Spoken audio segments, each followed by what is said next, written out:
জুলাই অভ্যুত্থানে শহীদ ৫ সাংবাদিক পরিবারকে ১ কোটি টাকার চেক হস্তান্তর করা হয়েছে বসুন্ধরা গ্রুপের পক্ষ থেকে। বুধবার বিকেল ৩টায় ইস্ট ওয়েস্ট মিডিয়া গ্রুপের কনফারেন্স রুমে আনুষ্ঠানিকভাবে এই চেক দেওয়া হয়। অনুষ্ঠানে প্রধান অতিথি ছিলেন ইস্ট ওয়েস্ট মিডিয়া গ্রুপের উপব্যবস্থাপনা পরিচালক কাদের গনি চৌধুরী। আরও উপস্থিত ছিলেন কালের কণ্ঠের সম্পাদক ও জাতীয় প্রেস ক্লাবের সভাপতি হাসান হাফিজ, নির্বাহী সম্পাদক হায়দার আলী, ইস্ট ওয়েস্ট গ্রুপের নির্বাহী পরিচালক ইয়াসিন রহমান পাভেল সহ আরও অনেকে। এ সময় কাদের গনি চৌধুরী বলেন, অনেকেই বলছেন আজকে শহীদ পরিবারের জন্য দুঃখের দিন, তবে আমি বলবো এর থেকে গৌরবের আর কিছু হতে পারে না। কারণ কয়জনের ভাগ্যে থাকে বীরের মতো ভাই হওয়া, বাবা হওয়া, মা হওয়ার এবং সন্তান হবার। আমরা দেখেছি অনেক সাংবাদিকের সাহস করে লেখার জন্য, প্রতিবাদ করার জন্য, সেখানে হত্যাকাণ্ডগুলো, নির্যাতন, নিপীড়ন তুলে ধরার জন্য। আজকের যে এই ৫০০ সাংবাদিককে আমরা এখানে সম্মান জানাচ্ছি, তাদের পরিবারকে। এই ৫ জন সাংবাদিক ছিল অসীম সাহসী সাংবাদিক, যার আপোষকামী আমাদের মতো আপোষকামী সাংবাদিকতা করেন। তার সাথে সাহস করে বের হয়ে গেছিলেন। যেখানে ছাত্রের বুকে গুলি চালাচ্ছে, যেখানে ছাত্র মারা যাচ্ছে, যেখানে নির্যাতন হচ্ছে, সেখানেই তারা রুখে দাঁড়িয়েছে তাদের ক্যামেরা নিয়ে অথবা কলম পেন নিয়ে। আজকে অনেকে এখানে বলছেন যে আমাদের জন্য কষ্টের দিন, বেদনা। আমি মনে করি কষ্টের বেদনার দিনের চেয়ে আমাদের আনন্দের দিন। মা হওয়া যায়, বীরের মা, শহীদের মা কজনের হওয়ার, শহীদের বাবা, শহীদের ভাই, শহীদের বোন, শহীদের স্ত্রী, শহীদের সন্তান হওয়ার সৌভাগ্য কয়জনের হয়? আপনাদের গর্বিত পিতা, আপনাদের জাতির পিতা, জাতির মা হয়ে গেছেন। এই দেশের মানুষের একটা জাতিকে রক্ষা করেছে আপনাদের সন্তান অথবা আপনাদের পিতা অথবা আপনাদের স্বামী। এটা কম পাওয়ার নয়।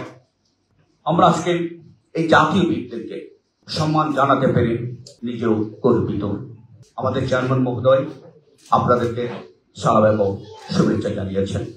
উনি একটি কথাই বলেছেন, আপনারা জানেন, সব সময় যেখানেই দেশের জন্য যারা কাজ করে, মানুষের জন্য কাজ করে, তাদের পাশে উনি তারা।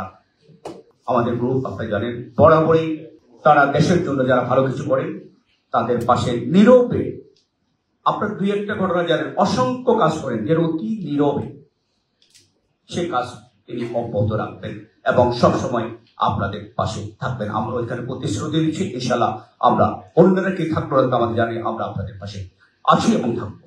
এ সময় শহীদ তাহির জামান প্রিয়র মা শামসিয়ানা জাহান বলেন, আমাদের সন্তানেরা সত্য প্রতিষ্ঠার জন্য জীবন দিয়েছে। বসুন্ধরা গ্রুপের চেয়ারম্যানের প্রতি আমি কৃতজ্ঞতা জানাচ্ছি। যে অর্থ আপনারা না চাইতে দিয়েছেন সেজন্য আপনাদের প্রতি কৃতজ্ঞ। আমার ছেলের ছোট একটা মেয়ে আছে, এই অর্থ যেন আমি আমার নাতনির জন্য সুন্দরভাবে ব্যবহার করতে পারি। তখন আসলে বসুন্ধরা গ্রুপ বা বসুন্ধরা কালের কণ্ঠ সম্বন্ধে আমার এত কিছু জানা ছিল না। এটা যে একটা বিশাল ছাপ, এটা আমি সেদিন এসে বুঝেছি। আমি সেদিন অনেক কথাই বলেছি। তো আমি যখন ঢুকি, আমার ছেলের ছবিটা যখন ও হাসতেছে, তো আমার আসলে বুকটা যেমন ভরে গেল তেমনই কষ্ট পেলাম যে ওকে আমি জীবিত পেলাম না। আমার ছেলে স্বাধীন মত প্রকাশের জন্য জীবন দিয়েছে। শুধু আমার ছেলে না, আমাদের ছেলে স্বাধীনভাবে কথা বলা, স্বাধীনভাবে লেখা, স্বাধীনভাবে যে দেশের স্বৈর শাসকদের বিরুদ্ধে দাঁড়িয়ে কথা বলার জন্য এরা জীবন দিয়েছে। আমার ছেলে আমাকে সবসময় বলতো, আমার কিছু একটা ঘটে যাবে। মারা যাওয়ার ও আমার কাছ থেকে ও 10 তারিখে ঢাকায় চলে এসেছে, 19 তারিখেও মারা গেছে। ও আমাকে অনেক কথাই বলেছে, আমি আমার দেশে যদি কোনোদিন বিপ্লব হয়, আমি যেন রাজপথে বিপ্লবে মরে যেতে পারি। এই কথাটা যে এইভাবে সত্য হবে এটা আমি কখনোই কল্পনাই করতে পারিনি যে এইভাবে ও জীবন দেবে। তো আজকে আমি সকল সাংবাদিক যে পরিবার আছে তাদের পক্ষ থেকে বসুন্ধরা গ্রুপকে কৃতজ্ঞতা জানাই যে তারা এই ফ্যামিলির পাশে একটা ছাদের মতন তারা দায়িত্ব মনে করে দাঁড়িয়েছে। আমি আশা করব তারা যেন যুগের পর যুগ যারা কালের কণ্ঠে বসুন্ধরা গ্রুপে কাজ করছেন তাদেরকে যেন ছায়ার মতন করে তারা রাখেন, তাদের সুখে দুঃখে। আমি এখানে এসে অনেক গল্প শুনলাম যে বসুন্ধরা গ্রুপ কিভাবে সুখে দুঃখে একসঙ্গে সবাই নিয়ে চলতে চায়, এটা আমি জানতাম না। তা আমি আশা করব যে আমাদের পাশে আপনারা সব সময় থাকেন, আমাদের সুখ দুঃখ মাঝে মাঝে জানার চেষ্টা করবেন। আর যে অর্থ আপনারা দিয়েছেন না চাইতেই, এটা কখনো কল্পনা করিনি। আমার ছেলের একটি ছোট সন্তান আছে, 5 বছর বয়স পড়ল।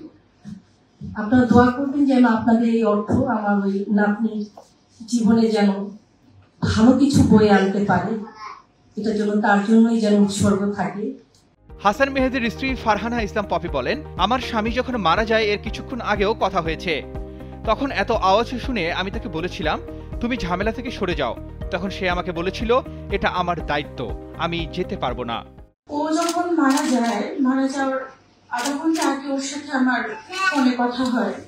আমি ওরে অনেকবার বলছি যে ওখানে এত আওয়াজ কেন, ওখান থেকে সরে যাও। ও শুধু আমাকে একটা কথাই বলছে, যেটা আমার কাজ, এটা আমার দায়িত্ব, আমার এখান থেকে সরে যাওয়া চলবে না। এর আগে গত 9 জানুয়ারি কালের কণ্ঠের 15তম প্রতিষ্ঠাবার্ষিকী উপলক্ষে আয়োজিত এক অনুষ্ঠানে শহীদ 5 সাংবাদিক পরিবারকে সম্মাননা স্মারক এবং প্রত্যেককে 2 লাখ টাকার চেক দেওয়া হয়। ওই অনুষ্ঠানে বসুন্ধরা গ্রুপের চেয়ারম্যান আহমেদ আকবর সোভান শহীদ 5 পরিবারকে 1 কোটি টাকা সহায়তার প্রতিশ্রুতি দেন। এ সময় তিনি প্রত্যেকের নামে ওই টাকা ফিক্সড ডিপোজিট করে মাসে মাসে তা থেকে প্রাপ্ত মুনাফা শহীদ পরিবারের ভরণ পোষণে ব্যবহার করার অনুরোধ করেন। Arman Ali, Daily Sun.